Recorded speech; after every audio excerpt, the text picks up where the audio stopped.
Microsoft એક્સેલની અંદર અલગ અલગ હાફ 3/4 1/4 આવી રીતે કાંઈ આ છે એ સિમ્બોલ મૂકવા હોય તો કેવી રીતે મૂકી શકાય એના વિશે વાત કરીએ. તો હાફનો 1/2 મૂકવો છે તો એના માટે સૌથી પહેલા બરાબરની નિશાની CHAR સાદા કૌંસની અંદર 189 સાદો કૌંસ પૂરો અને એન્ટર આપો તો તમે સેમ ટુ સેમ સિમ્બોલ જોઈ શકો છો.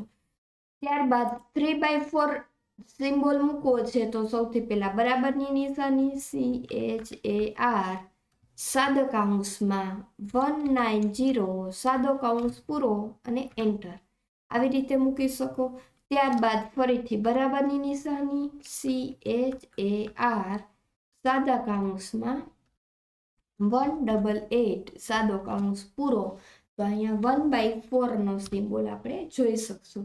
તો આવી રીતે માઇક્રોસોફ્ટ એક્સેલની અંદર જુદા જુદા સિમ્બોલ છે તમારે મૂકવા હોય તો તમે પણ આવી રીતે મૂકી શકો છો. શોર્ટકટ કી રીતનો ઉપયોગ કરી અને આ જે છે એ શોર્ટકટ કી છે એની મદદથી તમે આ ટાઈપના સિમ્બોલ છે તે મૂકી શકો છો. Thank you.